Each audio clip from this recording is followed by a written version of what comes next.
Hi, and welcome to Something to Talk About.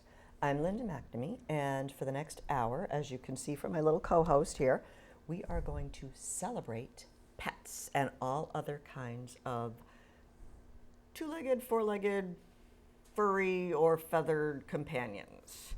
So, before I begin, I would like to invite you. You could always email me at talk@bcattv.org if you have a question or a suggestion for a future topic. I would like to thank the crew for this evening, Chris Flaherty, who's one of the staff members here at BCAT, making sure that us volunteers keep everything running smoothly. So thank you, Chris. We also have Evan McNamee and Gwyneth McNamee, who needed some kitten time to come and give up their evening to spend some time at BCAT with BCats. And no daddy date night because the kids are here. So anyway, housekeeping aside, I would like to introduce my wonderful guests for this evening. And I'm going to need to read Jonathan's name tag, Jonathan Northridge, who is the development coordinator for the Lowell Humane Society. And we also have Jennifer Ingraham, who is the volunteer coordinator. So if you want to help out, play with kittens, I'm blocking my microphone, you're welcome to reach out to either of these wonderful people. So, thank you both for joining us, John and Jen. Oh, the J night. And before we get into finding out about our human guests, can you introduce us to our little furballs? Yeah, so you are holding Cece, Jonathan is holding Winston, and I have Schmitty. They are about, I want to say, 6 weeks old, foster kittens at the Lowell Humane Society. Very wiggly. And they're kittens. They're kittens. They're so cute and fluffy, and we love them. So, okay. Enough about them. They are fosters.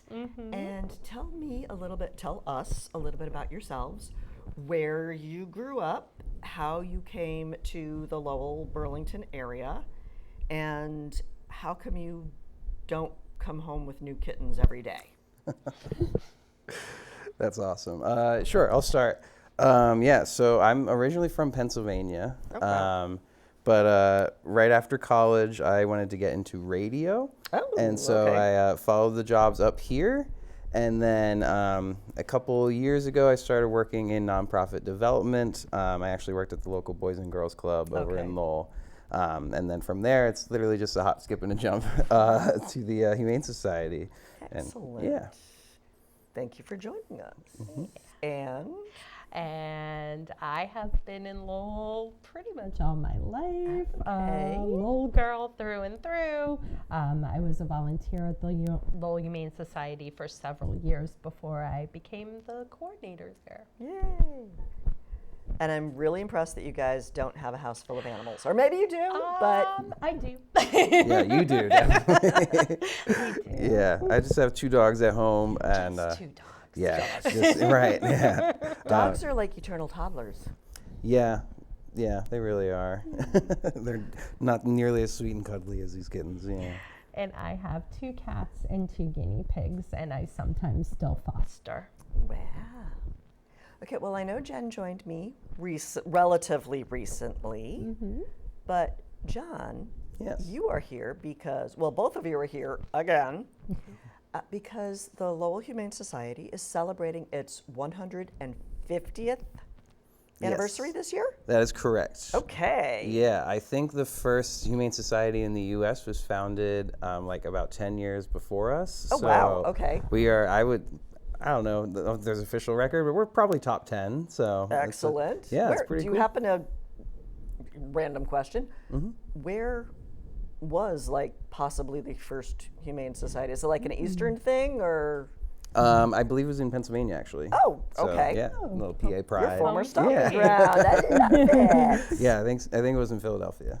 So when does the anniversary officially begin? What are you guys doing to celebrate? I know this is like a bazillion questions. Sure.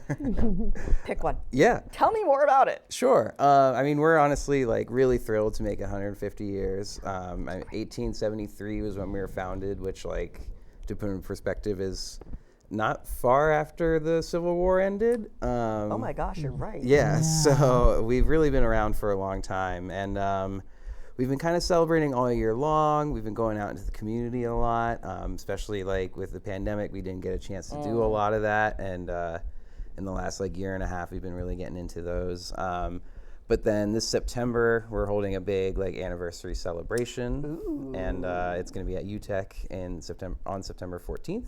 Okay. And information available on your website? yes, definitely. It is all over the website. And yeah, we are really looking to kind of bring the community together, just because, like, you know, and I used to work in radio, and I think nonprofit is the same. There, it's like you're really a part of the community, and you either exist or you don't because you have a spot in the community. And we've had one for 150 years. And I think that's pretty incredible. Yeah. Where have you always been at your current location, or how long have you been at your current location? We weren't at our current location the whole time. We initially started on Merrimack Street, which is in downtown Lowell, and then moved to Broadway about when, like the 1930. Oh my gosh, I remembered. Yeah. Well, that's still a long time ago. Yeah, almost 100 years we've been in the same building. Wow. Yeah.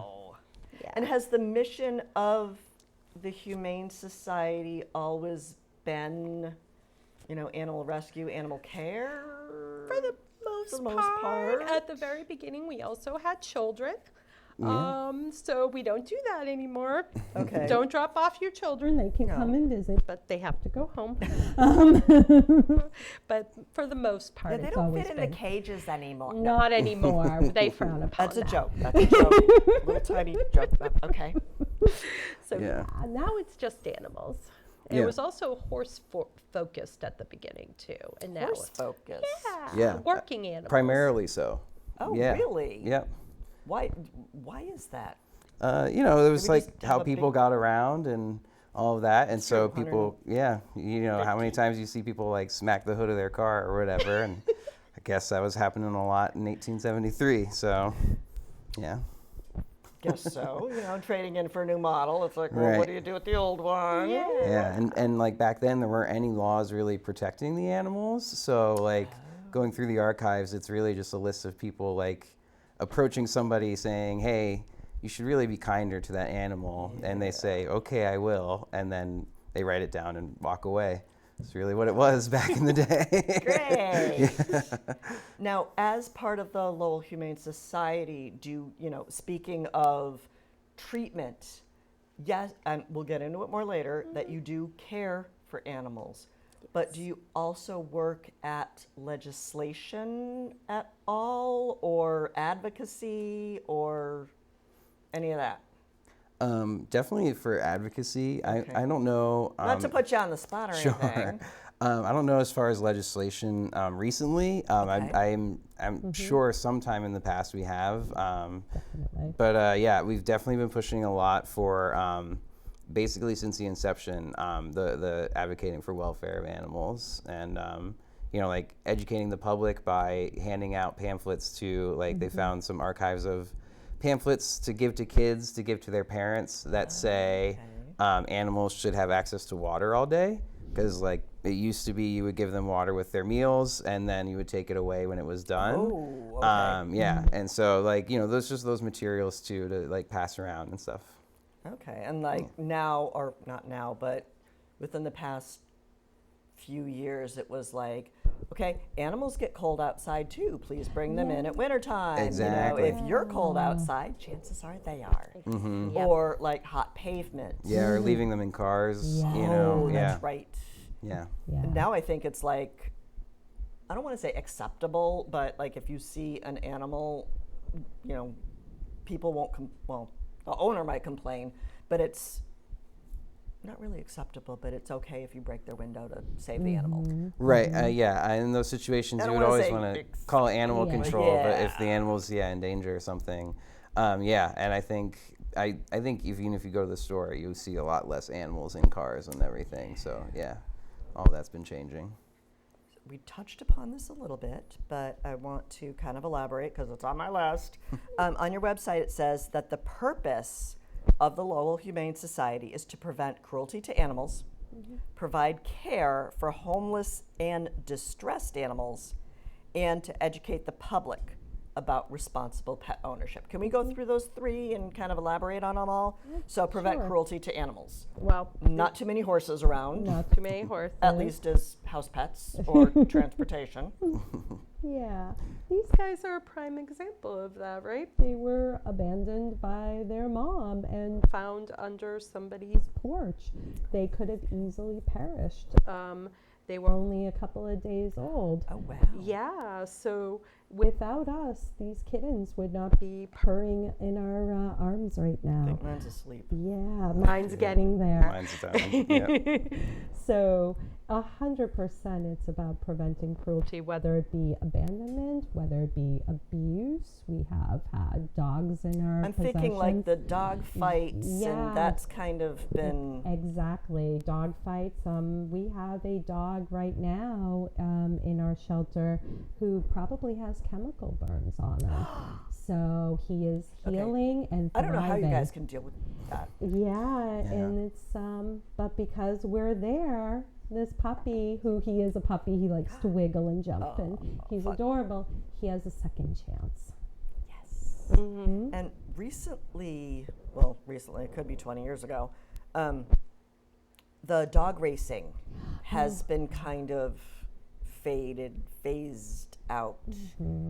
And have you seen a change in society with the disappearance or the reduction in dog racing? Oh, absolutely. Because for a while, whippets and greyhounds were big rescues. Right. Yeah, so they are starting to wane a bit, but you'll always get that dog of the moment. Whatever dog you see in a movie or a television Oh show. my gosh. Yeah, when 101 Dalmatians came out, didn't like everybody get a Dalmatian? 100%. Right. And they're And really high then 6 maintenance. months later, Yeah. you guys got Or a bazillion Dalmatians. Yeah, or I remember when Beverly Hills Chihuahua, just a silly kids movie, and then we got 1 million Chihuahuas.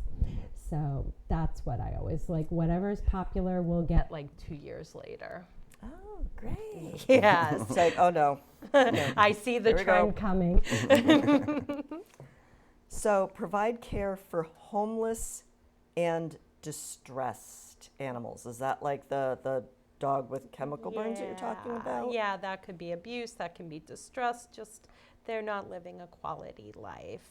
And like hoarding every once in a while in the news you find out about Yes. hoarding situations. We have been a part of that on numerous occasions, whether it be cat hoarding, small animal hoarding, etc. And we'll work with animal control to get them out of that environment and into safe locations, whether with us, fosters, or other organizations. Okay. Now you had mentioned just now small animals. What types of, what is considered a small animal? Because these guys are small animals. And what types of animals do you have at the shelter or under the Humane Society umbrella? Because obviously these guys are fosters. So. Okay. All right. So small animals would be basically the rest. So you have cats, dogs, and the rest. So we're talking, pet rats, rabbits, guinea pigs, chinchillas, ferrets, et cetera, gerbils, hamsters. Birds fall under small animals just because they don't have another category. So basically it really is a catch-all term. Okay. But you do have birds. Yeah, oh, so many birds right now. So many birds. So many birds. Well, because a lot of people, like the parrots, they live to be like a bazillion years old. Yes. Yeah, they can be like 15 to 20. in I would say captivity. like older. 80. Some Oh, wow. can be older. Yeah, Really? like a macaw can be up to 80 years old. Wow. So you have to like leave them in your will. Exactly. Almost. Wow. Yeah. So we've had those go through the shelter just for that reason. Somebody can't take care of it anymore, or it's know when to bequeath it to, and then we step in. Educate the public about responsible ownership. Is that after they become owners or before they become owners, or a little bit of both? A little bit both, hopefully before, so that they know what they're getting into, Yeah. so we don't get the animal back again. That's actually a lot of my job. back I mean, then. my goodness, Yeah. how can you? It's just going out into the public and handing out those flyers, like John was saying, and just telling people, like, this is how you handle an animal, this is how you treat an animal. Me going into classrooms, I know John has done similar So I school was going to trips. ask, so you go into schools? and- Yeah. And just kind of educate anyone and everyone about what we do and how to care for your furry friends. Yeah. You know, I'm sitting here with this, with Cece curled up in my arm, and I am so grateful that you did not bring horses. Okay, lost and found. Can you tell me a little bit more about how you identify lost animals and who finds them, how they find them, and how you work with local authorities into making sure that you don't re-gift somebody's pet?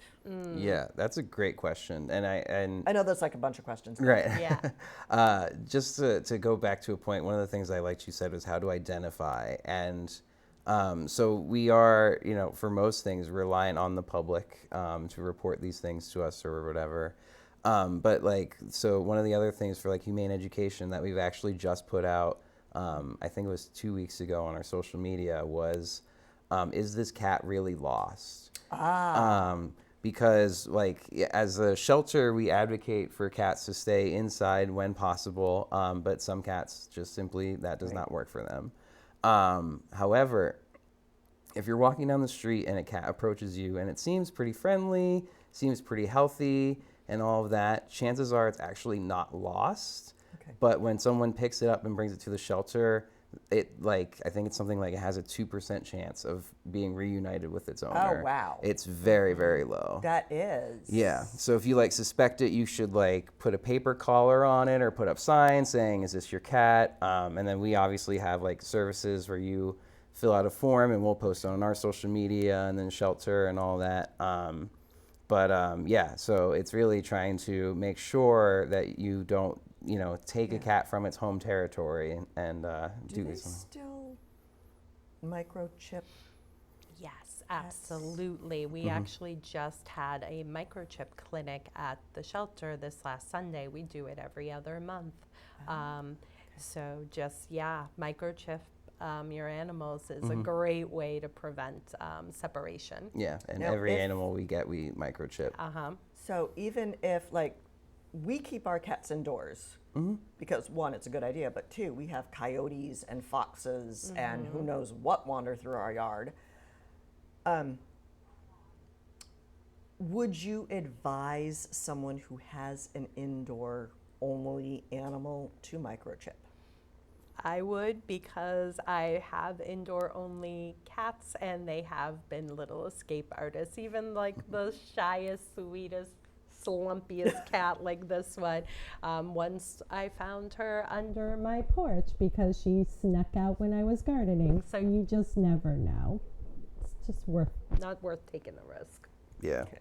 And when we have our clinics, typically we offer around $20 for a microchip. Oh, So we okay. try to make it affordable.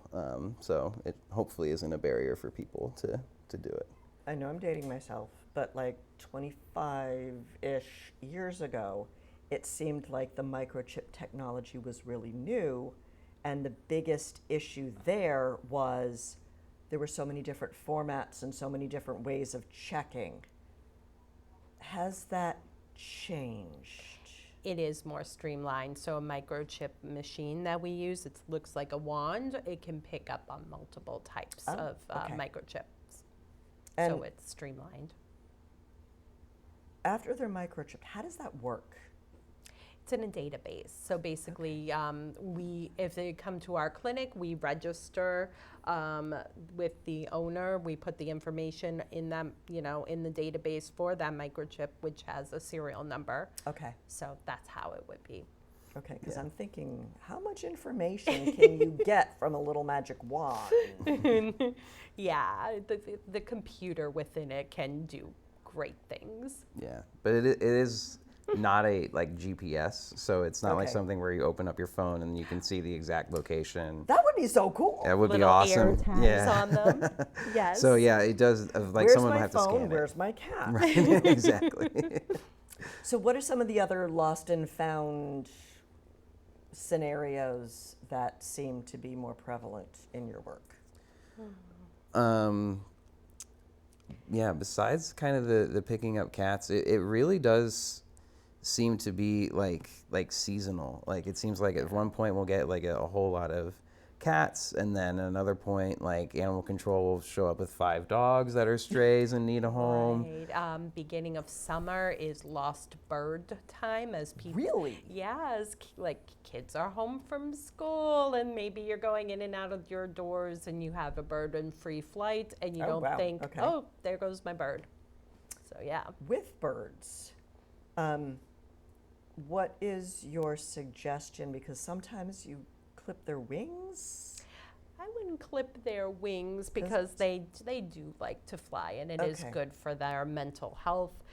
Just kind of make sure if they're in free flight, make sure that you're not, maybe opening that screen door to go outside.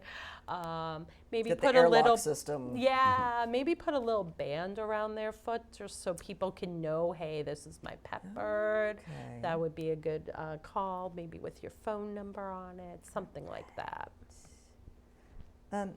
You mentioned animal control.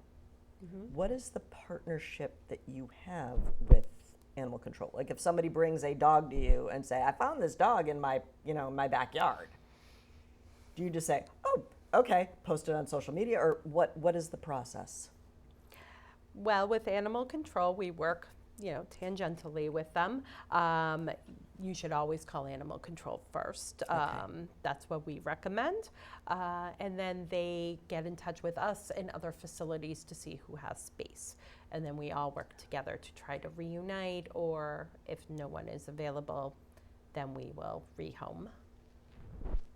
You said space. Do you work with other shelters? Sometimes. Good morning. Sometimes we work with other shelters. Sometimes, there is veterinary facilities that have X amount of kennels Oh, for okay. strays. So yeah. I never thought of that. Yeah, there's I like know a whole vets network. have kennels, but I didn't know they had like, Yep. what about animal surrendering? What's the process? Do you ever try to convince someone to keep their pet? Does that ever work? So I would say the way surrendering, it's actually changed a lot in the last like 10, 20 years. Okay. It's really, and like I know a lot of shelters have tried to do this beforehand, but I think it's kind of culturally shifted in animal care that surrendering is a judgmental free space. We really someone coming to the shelter to surrender an animal is them, at least in that moment, thinking they're doing the best for the animal. Right. And that's ultimately, we would want them to be with us rather than somewhere where it's a little more dangerous or anything. Don't leave the pet in a cardboard box by the side of the road. Exactly. Bring him to us. Yeah, and tell us what medical issues or what what the reasons are or anything, so that way we know and can kind of make a good profile and complete picture for the animal to go home. Okay. Find the right home fit. Yeah, because I have one of my personal dogs at home. She needs at least one hike every single day, or she is going to go tear everything up in the house. Or else you're going to need to go shoe shopping. Right, exactly. And so she might not fit the best with a couple who maybe wouldn't be willing to go out and go on hikes as much. And that's circumstances change for the owners and the families, and circumstances changes for the pets too. So yeah. And just to tag along on that answer, we do try sometimes to keep the animals with their homes. So say they're having financial difficulty, we have a pet food pantry. We will help provide medical care. Sometimes people just kind of, maybe they become unhoused or whatever, we'll do temporary custody. Okay. So there are many options that we do try to keep families together. Okay. Because I was going to say, I think the last time you came on, Jen, you were talking about like a pet food pantry type thing. Yes, yeah, we're still running that. It is community, your donations actually go out back into the community and feed these animals. So if you're in need, you give us a call, we get your information, and we make sure your animals are cared for. Now, how would someone help in that situation? If they wanted to make a donation, is it like monetary only, or could they donate a bag of kitty litter, or all of the above? Okay. Do you have like do you have a wish list, like on your website, or? Yes, okay. We do. We have an Amazon wish list if you want to purchase stuff for the shelter. Obviously, cash is amazing. Gift cards are amazing.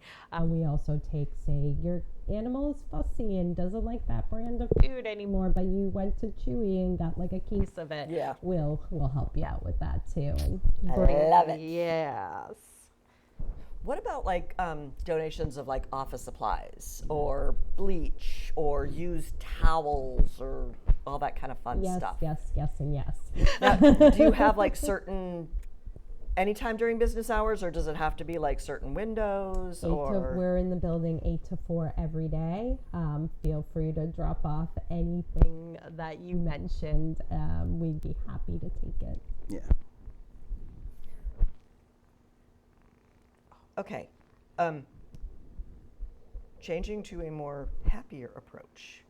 Once the animals are with you, whether they're abandoned, stray, surrendered, whatever, how do you determine the best forever home?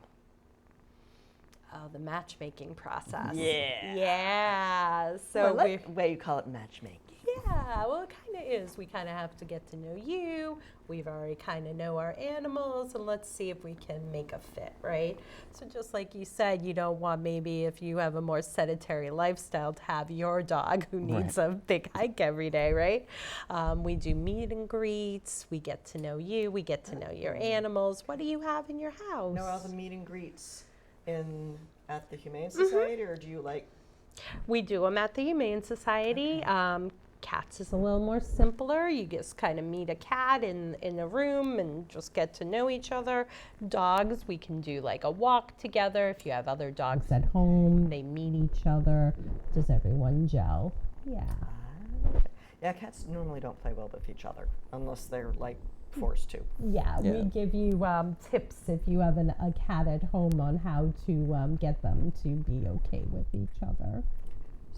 What would the steps be for an animal adoption? Obviously, the meet and greet is at some point in there, but I think I saw it on your website, like you can actually like go in the shelter and go home that day with a pet. Yeah, sometimes that's is dangerous possible for people like me. It's usually not that quick, but sometimes it happens because we need to, call and check your references and make sure you live where you say you live and all of that stuff. Make sure the landlord will accept pets. Yes.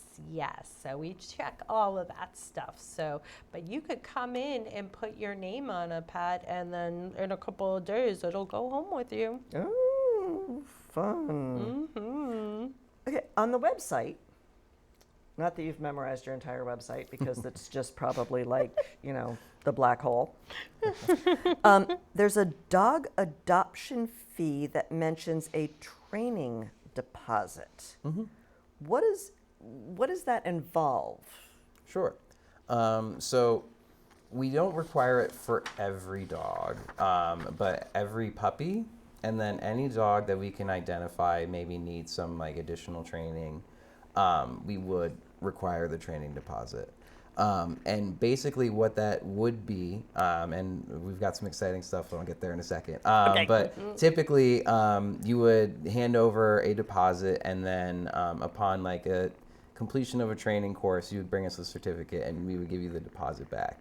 Okay. And so you don't actually do the trainings. You say, well, go so get Trey. That's wait, slightly, all right. that's, yeah, you're getting into the good stuff. No.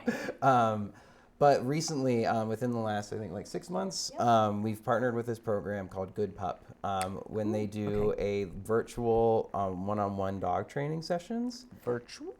Yes. So it's through Zoom with like a certified trainer, but you have it one-on-one, and you can basically like pick and choose like which lessons you need and kind of go along with like whatever the needs are. And what's really cool about it is like we have this one dog right now named Jack, who's been with us for a really long time, and he was under socialized, so he needs to learn how to be a dog. Okay. And in fact, we want him to go to a home with another dog so he can learn and continue on. Okay. Yes. But what we were able to do with Good Pup is we were able to actually sign him up. Someone donated and sponsored his training, and our volunteers that work with him actually have started the training with him. And then when like a doctor or someone would come in, instead of giving us the deposit, we would ask them to sign up for the course right there in the shelter. Oh. And they could continue on with the training that Jack has been working on this whole time. So yeah, it's a little bit different looking now, but still the idea is we want you to be able to set up a successful life and communication and everything with your pet at home. And so that's just the way we try to make it work. Yeah.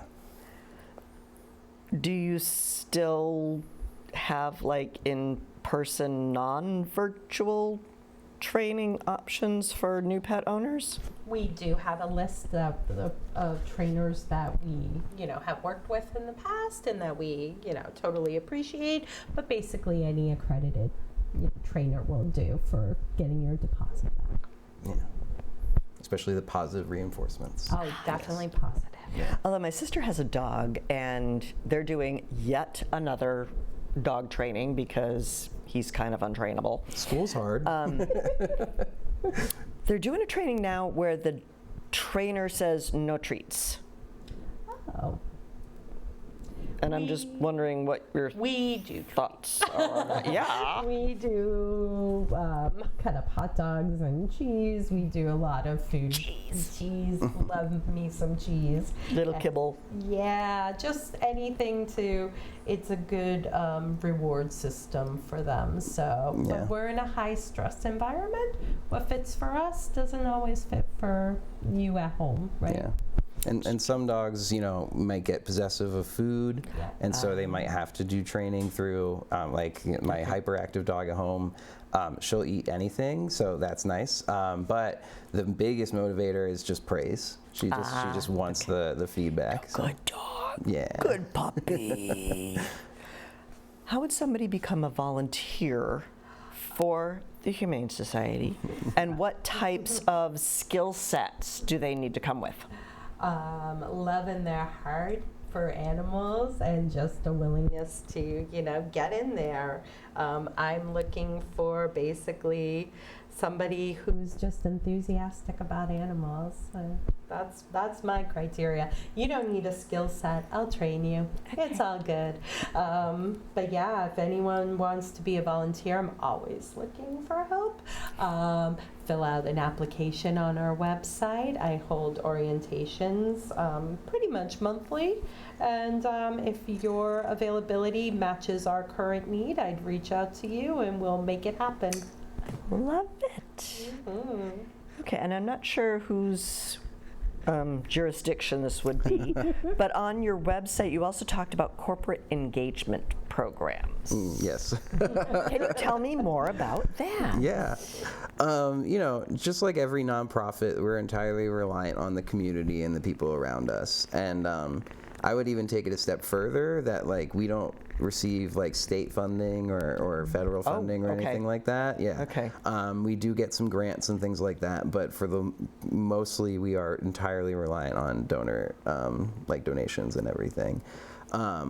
So a big part of that isn't just the individuals, but all the organizations nearby, and they, you know, it kind of depends on who they are. We have some people who are willing to just like write a check and don't want to come down, but by all means, right, which is great. But we really try to encourage people to come visit the shelter, and we have a little bit of like a volunteer program that's kind of like a one-day thing for organizations to come in. Okay. Yeah.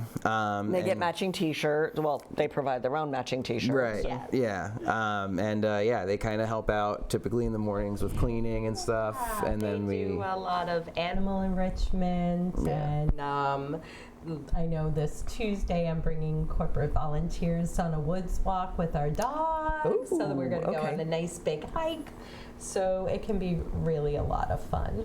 Yeah. So something like the hike, how do you determine which dogs are acceptable to bring on said hike? Oh, that's actually a great question. We were going through some of that earlier today. Because I'm thinking like a German Shepherd and a Chihuahua probably should not be on the same walk. Well, they'll be the best friends, believe it or not. they actually might be.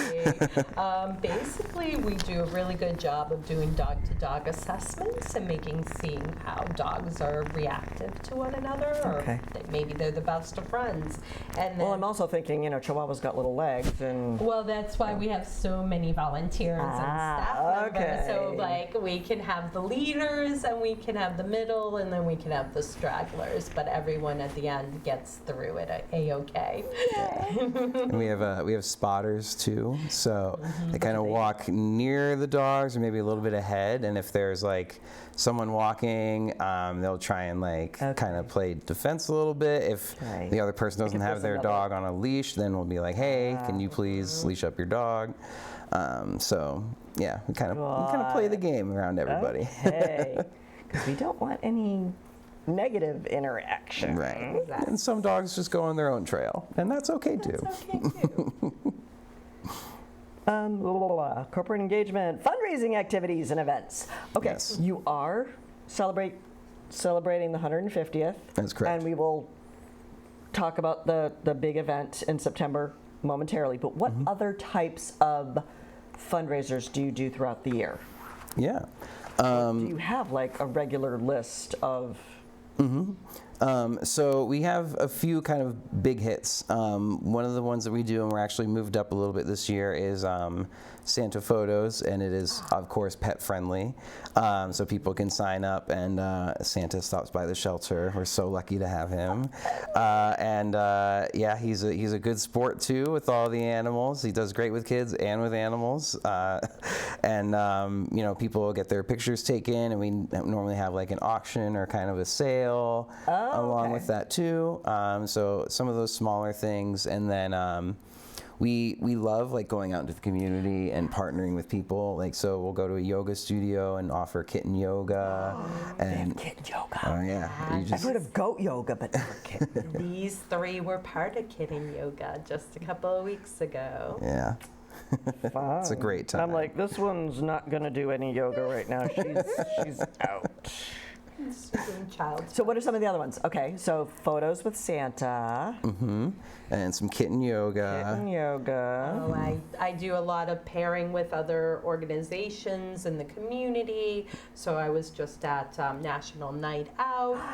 I've done things for, you know, different other organizations as well. So yeah, we just like to be where we were just at Folk Fest. Yes, Lowell Folk Festival. Yeah, big deal. What did you do at like the Lowell Folk Fest? Did you just like walk dogs around saying, "Take me home with you"?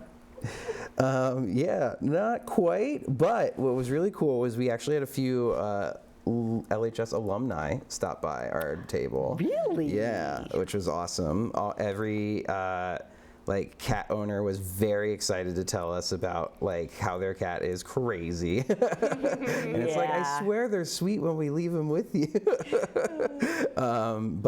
Yeah, it was really just showing that they're happy to be home. And right. relaxed. Yeah, I mean, a loving home's a loving home. You know, they're all very sweet, and yeah, we really just kind of set up a booth. The first day there, we actually had a little fire hydrant ice sculpture. And some dogs came up and were licking it to kind of stay cool.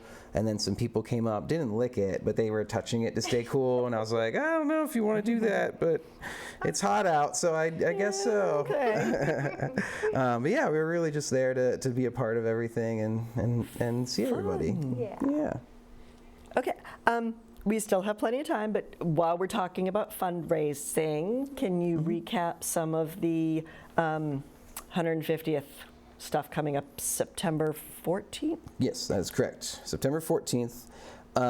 Yeah, so we are holding it's Is it like a black tie thing? Not quite. We're going with snazzy cocktail. Ooh. Yeah, that's the attire that we have put on the invitations, and you know, like we appreciate the community, and you know, like there's all these big galas and everything too. Yeah. But we're a little bit smaller, and we're a little bit, you know, like. So we are having it's a similar style event, but like there's gonna be like some ring toss and some like cute games and stuff in there too. But yeah, it's gonna be, you know, like a sit down like program where there's a small live auction with some trips and stuff. Oh, okay. And How do you then, get all the stuff to auction off? all of it is donated. Some of it, like a kitten cuddle party, we are able to sponsor because we have some kittens, which is, yes, always a good hit. Where are you going, Winston? You think? You're waking up. Got my second win, Dad. But for the most part, it is all actually donated either from people or organizations nearby. How long have you been planning this process? I mean, when did you start going out and saying, hey, do you want to donate to our auction? How long has it been? It feels like for 150 years. Right. No. So I've been with the Humane Society for just over a year. And when I started, it was, hey, our last year's big fundraiser is happening, so like get it done. And so I spent the first like 2 months of my job doing that, and it feels like basically after that wrapped up, it was time to start planning because it was our 150th. So that's a big deal, you know. So I would say by January we were already meeting and planning, but yeah. Now, is there a significance to September? Is that like the anniversary date, anniversary month, or? We typically held our big fundraising event in October, but then that kind of pushed everything back towards the end of the year, and so like the first week was when we were doing like Santa photos, and then people wanted to put them on Christmas cards, and it was a little late. So we backed up everything just to make it a little bit easier for everybody, and then I think everyone at the shelter also just really likes fall and Halloween, and so yeah, we are very excited to just kind of like have a little bit more of a fall feel to it because it would be late October, and who knows, there could be snow on the ground. So yeah, that's true. Do you ever do like dress your, obviously not cat, but Halloween costume parades or Halloween photos? We did a contest last year, and it was the best time to answer any email in my inbox because it was just full of adorable animals, a lot of them adopted from the Humane Society, just living their best life in the most adorable outfits in the world. So. Now, was it just like enjoy these photos, or was there actually like a contest? So last year's for the fundraiser is actually a little contest, and there are categories. Okay, so what were some of the categories? So there's like best dog and those like, you know, best cat, but then there's also like most creative, best duo, where you could either do two pets or you and your pet. Yeah. You know, they say people end up looking like their pets. Yeah.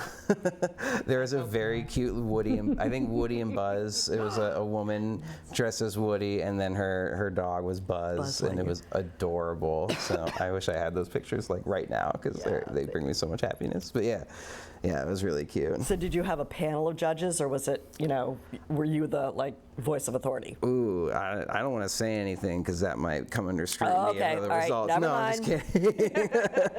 No, it was me and the executive director and a couple members of our auction committee Okay. voted on all of it. It was very democratic. Okay. Yes. Like, I like poodles, so that one's going to win. Right. Right. Well, one of the auction members was, well, that dog is the brother to my dog, so I think we should vote for him. I was like, Like, nope, that's you nepotism. you have to, you're not allowed to vote this one. Right. Recuse yourself, please. Yes, recuse. Thank you. That's the word that I'm thinking of.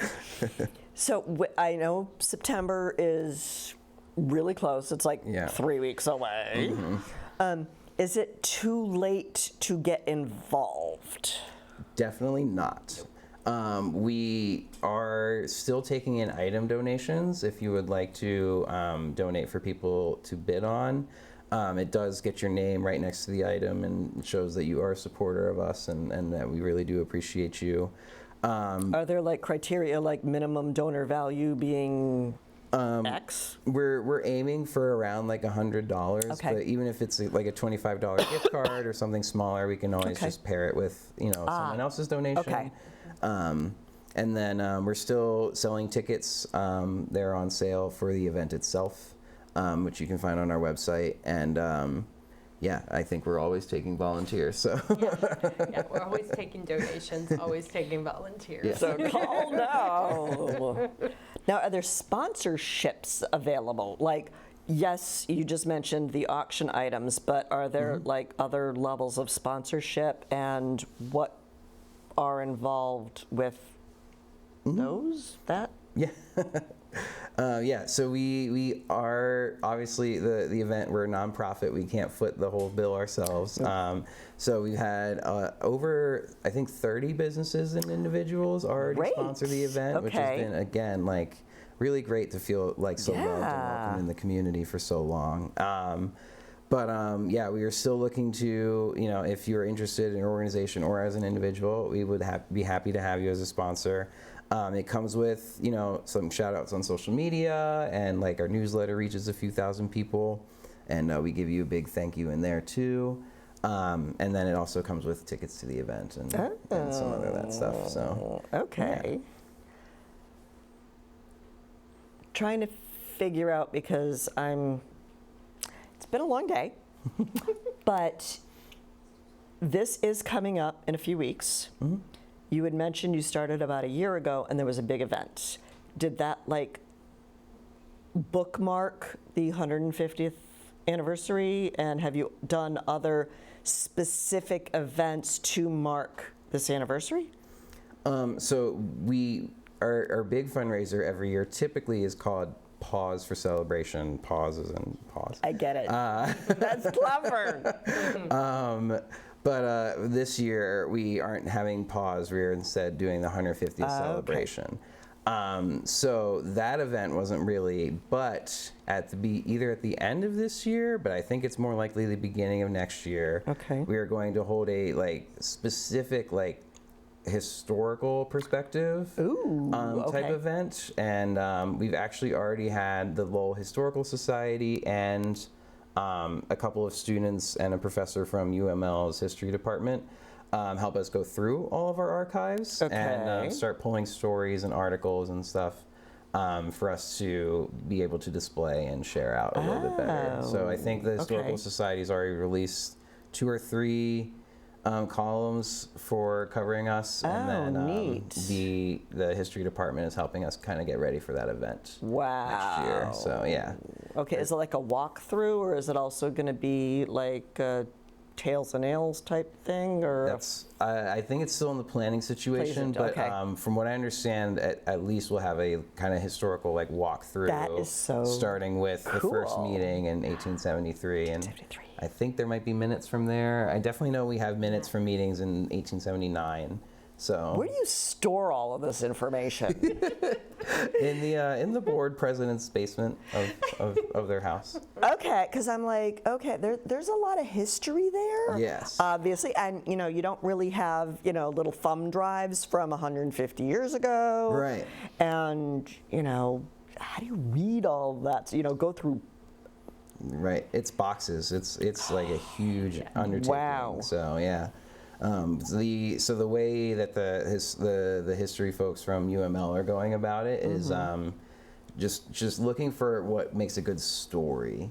And so like some of those things I was talking about earlier, like those leaflets and handing out. Like getting quotes from people that are actually still around. One of our I think old executive directors or board presidents is still involved and was there in the 1970s. So there's a lot that people have stuck around, and all the animals in themselves have an inherent story. And so it really is really sweet. Now, are to they hear. doing video at all? I don't know. I hope so. Because that would be kind of cool. Talk to the executive director from 50 years ago and say, so tell me, right, what was the Humane Society like when you were involved? When you first got involved. When agents carried rifles back in the 70s, right? Yeah. I did not know that. That sounds like a totally other story. Different times. Yep. Different times. Yep. Yeah, there are no more agents of LHS. No one has that job title. No more agents. Special agents of the Lowell Humane Society, or whatever they were called. Yeah. Okay, so we're talking about history, and although I do not have any official questions, is there anything else that we haven't talked about? Or should I just spring the out of your histories with the Humane Society? What are your best memories? They can be more than one. Okay. Just give me a moment. No pressure. No pressure at all. I got a nice belly over here to rub. Just doing a little back bend. Some of mine are even just more simple. I've been a volunteer there before. I've had this position for years, and just being there on like a Thanksgiving or a Christmas and filling in on the shifts so other people could have the day off, and then we're our own little family and doing a mini celebration at the end, and that's always just a lovely time. So my memories are always around the community of it all, and just I have a really great crew of volunteers, and I'm lucky to have them. Excellent. Now, John, you said you've only been there for about a year. Yeah. But any memory that kind of stands out from an event, from an animal? Or do you have are there any animals that you just don't but want to take home with you? Or you're sad to see go to a forever home because you're going to miss them terribly? Or All the time. Yeah, I've got a few answers to those questions. So when I first started, there was a cat in my office named CJ, and she was recovering from eye surgery. But made a full recovery and was the sweetest cat in the world. And I have 2 dogs at home, no cats. Yeah. And it's literally, she was there, I think on the tour before I even started working there, but definitely on day 1. And as I was leaving my house on day 1, my wife said, "Hey, don't bring anything home." And then I go and I meet the best cat in the world on the first day of my job, and I'm like, how do you feel about scooping litter? Did not go anywhere. okay. But, I was about to say. Right, but CJ went to a lovely home, and good. last I heard was doing great. Yeah, and similar to what you said, like starting in a new job, there's always that period of like, am I going to get along with everybody, and like, is the culture here really like what I'm looking for? Yep. And I think the Humane Society is an amazing place to work. The team is great, and like I know I'm maybe a little biased, but I'm also the one on our social media. I run most of the social media accounts, and I see from the community everyone saying that like, and what I think is really special is when people who surrender their pets reach out to us and really thank us after the fact. Really, I think strikes a chord with me even more so than the adoptions. So yeah, it's really sweet, and so I think if it was a different group of people, it might be different about how I felt about it, but the people that are there are incredible and make my job very easy. Excellent. So, yeah. Now you triggered another memory question. CJ. Okay, obviously if you know where an animal is from, generally you know that animal's name. Well, these guys didn't have names. How do you come up with names, and how do you come up with different names? That's a really good question, and it's a hard one. So if you're a foster, you get naming rights for the most part, unless they come in with a name, right? Okay. These guys are the New Girl set, so they're all named after characters from New Girl. And we've had like the Parks and Rec set, and this one and that one, etc. Yeah. Members of the Beatles. Members and, of like, the Beatles. I'm just thinking, you know, Star Trek, Kirk, Spock, and McCoy. Yes, I would do See, that. those are good. Like sometimes we get like nail, screw, and thumbtack. Oh, And it's yeah. like, could someone just looked up and saw what was on the wall? And was like, One was named Vinyl Siding, so sometimes we could get better. Yeah. And that's why the owners, obviously, when you adopt, you can rename. It's fine. And we very much respect that new name. We do not hold it against you if you change their name. Because when we went to adopt our previous pet, he came with the name Chance. I'm like, Chance just doesn't seem to be a good name for a cat. No. So we named him Seamus. Oh, I like that. Because he had a little tuxedo, and it's like, okay, That's so cute. very proper name for a proper kitten. Well, he wasn't a kitten anymore. That's like with a cat I just adopted when I first started. Her name was Inchworm. Inchworm. Oh, Okay. yes. And now her name is Daria. That seems like an appropriate name. Yeah. She didn't need to be Inchworm anymore. No. Or Thumbtack. Or Thumbtack. Or Thumbtack. So, any other last minute plugs for anything that you guys do? No, just come see us. Whether it be at the 150th or on a random Tuesday from 12 to 4, we'd love to. Oh, wait, what happens on random Tuesdays from 1 to 4? Just like if you want, we're open 12 to 4 Oh, on a Tuesday. okay. I'm just saying, Okay. come and see us, come see our animals, say hi. If you can donate, awesome. If you just want to come and, maybe pet a cat for a couple of minutes, Okay, awesome. I might do that. Yeah. Oh, actually, there is another question, related to the naming. I don't know if you do this or not because you mentioned social media. Who gets to photograph all the pets and write the little bio? Oh, that's a group effort. Yeah, I think everybody kind of pitches in. Sometimes we have a few volunteers who their day job is photography. Okay. So those pictures come out great, but it really is whoever gets the good picture, It really is. it's So not a dedicated person. Volunteer staff Okay. So- with a lot of cell phone action. Yeah. Oh, yeah. So you doing this while you're trying to give her meds or something, we'll be like, wait, hold on, and take a most adorable picture, and that will be on her bio. I love it. Yeah. So it's up to anybody really, but we do our best. Okay, well, this little girl's purring, and yours finally settled I down. think so. Winston's out. Winston's out cold. Yeah. Oh. And I spoke too soon, but we are out of time. So now Winston and Cece and Schmitty can now go and play with Gwyneth and Evan because we are out of time. So thank you so much for coming. And thank you for bringing furry little friends. And thank you for not letting me take them all home with me. And best of luck to you. Much success in your 150th celebration. And I think that's about it. So I want to thank everyone at home for tuning in this evening. I hope you've enjoyed our celebration of pets and animals and critters. Have a wonderful evening, and I will see you around town. Good night.